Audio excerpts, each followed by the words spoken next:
Welcome back to the show. If you want to go grab a beverage or something and come back at the bottom of the hour, that's okay, because this segment's going to be a little bit rough. Pro Football Talk reporting that Bill Belichick has been shopping Mac Jones. And now you're thinking, shopping for Mac Jones? His birthday's not until September. That's what I thought too. No, literally trying to trade the guy. Raiders, Josh McDaniels, get your own team. Texans, again, Nick Caserio. How big is this guy's Rolodex? We still use Rolodexes? Yes. Commanders, and then the Buccaneers, which actually makes sense, baby goat and all. Really? Here's the question I wrote. Give me a break. Schlereth, give me a break. That's the question. Okay. Give me a break. Mark Schlereth's here. Three-time Super Bowl champion. Super Bowl champion Mark Schlereth is here, who benefited in those Super Bowls from quarterback continuity. Give me a break. That's the question. Give you a break? Yeah, give me a break. What do you think of this story? I'll play host for a moment because Wilds is too emotional. Yes, I get it. Wilds in an entanglement right now with Mac Jones and Bill Belichick. Somehow he has abandoned the greatest coach ever for the most mediocre quarterback we've seen in the NFL. Look, turn on him. Turn I'm on not Belichick. turning on him. Turn on him. Schlereth, this is what I'm saying. Turn on him. I'm not going to turn on him, but I think all geniuses hire defensive coordinators and special teams coaches to be offensive coordinators? Seemed like an odd decision. Yes, okay. And if you didn't alienate the greatest quarterback of all time, who I heard through whispers couldn't make the throws, was a little bit washed. Turns out he led the league in passing and won the Super Bowl when he left. I don't know. These questions seem a little bit odd to me. They seem odd to me, too. And, having done a game in New England when Mac Jones was a rookie, talking to both Belichick and Josh McDaniels, here's the things they said about Mac Jones. Insatiable appetite for knowledge. Yeah. We can't give him enough on his plate for him to digest it, and he wants more. He wants to know. He asks great questions. This guy is the ultimate professional. And then ultimately, beyond that, ability to have responsibility at the LOS, the line of scrimmage, to change the play and keep us out of harm's way when we call a bad play. So then he goes out because you hire a D coordinator and a special teams coach to coach you, and he wants the advice of his former offensive coordinator, and now all of a sudden he's a bad dude. All of a sudden that's great players want that information, that want to grow, are going to go out and get it wherever they need to get it. Okay, here's I respect that and I appreciate that. Here's the problem. The problem is these two pieces of evidence that Mac Jones was as big of a problem as the coaching staff. The first one is, we did get to see this offense with the same coordinators and the same weapons with Bailey Zappi. Can we show the first full screen, please? Okay. This is how the Patriots' inept offense that you can't possibly win with. Zappi had 2 starts. Isn't there a defensive touchdown in this? You've tried to trick me with this before. No, I have not tried to trick you because the defense scored touchdowns in Mac Jones' starts as well. Yet 0 times did the team get to 28 points. In 100% of Zappi's starts, that offense looked like it was cooking. And in the one game, when they both played, it was dead on arrival. And then Matt came in. The crowd got excited. The owner got excited. I got excited. And Zappi was out there dropping dimes. And then he threw a bunch of interceptions in the second half. Yes, correct. Absolutely. Listen, I'm not here arguing that part out. Zappi's a great player. I'm arguing the idea that this offense can't function because of its coordinators. It did function in the 2 Zappi starts. That's piece of evidence 1. Piece of evidence 2, in support of Bailey Zappi. That didn't happen to him. But more importantly, it works every time. It works every time. But bro, dude, that does look like he broke his hip. Yeah, stop. This is a running bit. Bro, here's the more important question, because it's not about Mac or Zappi. It's not. It is, if you are the New England Patriots and you want to return to glory, can you do it with Mac Jones? Will Mac Jones ever be better than Patrick Mahomes, Joe Burrow, Josh Allen, Trevor Lawrence, Justin Herbert, Lamar Jackson? Trevor Lawrence. Well, that's why I hear 6 guys. I hear you. Could you potentially? He's not going to be better than those guys. Yeah, Russell Wilson's about to have a bounce back year too. But look, there's no problem in shopping him. He's not unshoppable. I agree, Mark, that they ruined him. I said it from the day that the rumors came out that they were going to hire Patricia. All right, it was like, are you serious? This is ridiculous. So they didn't help him out with that.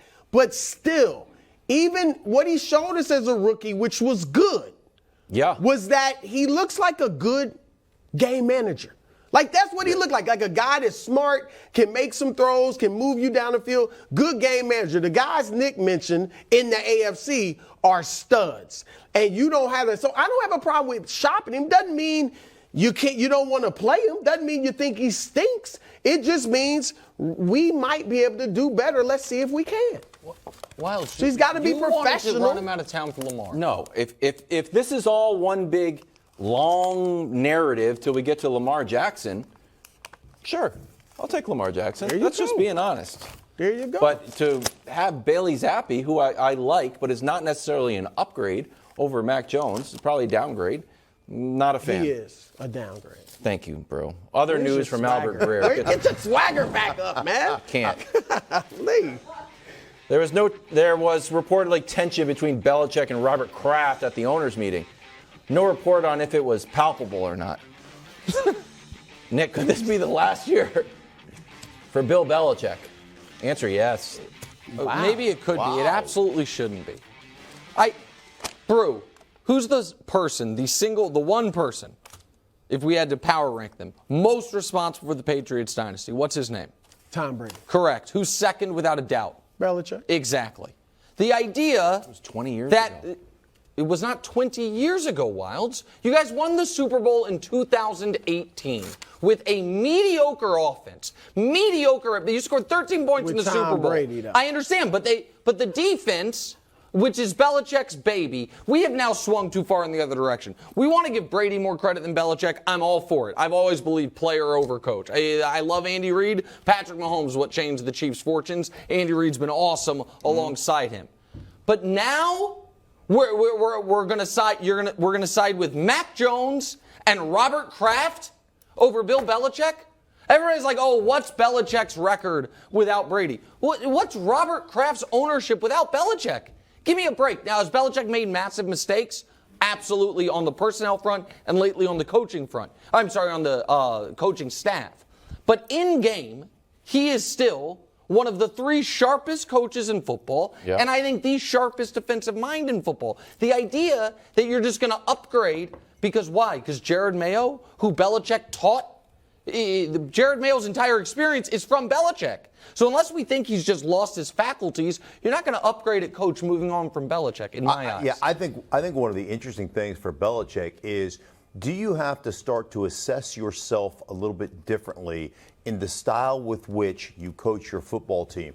So when you start to lose guys, when Brady leaves, when McCourty leaves, when the guys that you have had as part of your organization that you can use as the coachable moments, meaning I can sit there in a team meeting and say to Brady, I could get a quarterback from Foxborough High School to do the crap that you just did. You got to be better. Everybody in that meeting room sits back and goes, oh, shoot. If you can coach Brady that way, or if you can coach McCourty that way, then I have to fall in line. When all those players leave, when all those players leave, do you have to change the style with which you approach your players? And I would say in today's snowflake world that we live in, you have got to be able to make those changes. It seems to have hurt the Spurs. Well, look, I've always said during the Patriots dynasty that they are the Spurs of the NFL. Absolutely, and I agree. It's the same 100%. thing.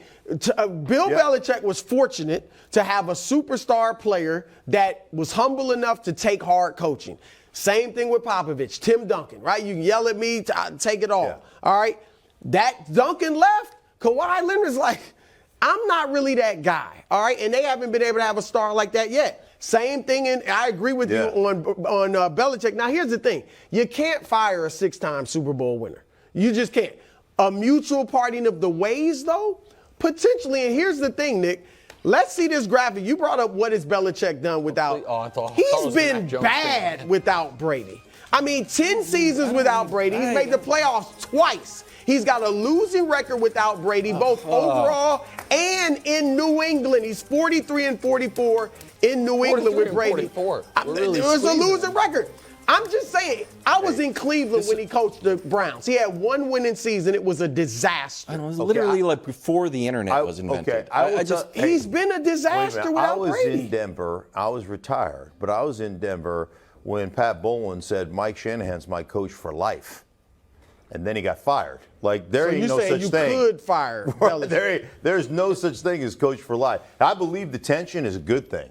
Because when there's tension, it means there's a hierarchy within your organization, and the fact that the owner and the head coach, there's some tension there, means, hey man, we have a standard here, and you're not meeting that standard, and we got to fix it. I want to know where you're at on this, because I know you're annoyed with some of the Belichick stuff. I know it. I also know when Brew was doing a Belichick takedown, you almost hate him. Why? So, like, you feel it was all like facts. Wow. So what do you want? Facts. You're the Patriot fan. What do you want? I'm caught between past success and future hope. Right now, it feels like there's more hope.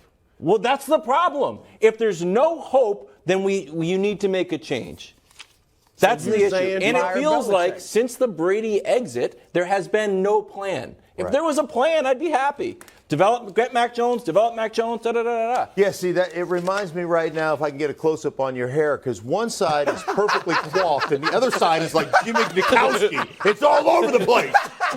Like, he's like, that's the Belichick. Amazon Prime. Belichick, you know, I love him. I hate him. My hair is styled. It's smooth. That's what I feel like. Rough segment. Thanks for watching. Subscribe here to get more from the show and to check out clips from other shows on FS1.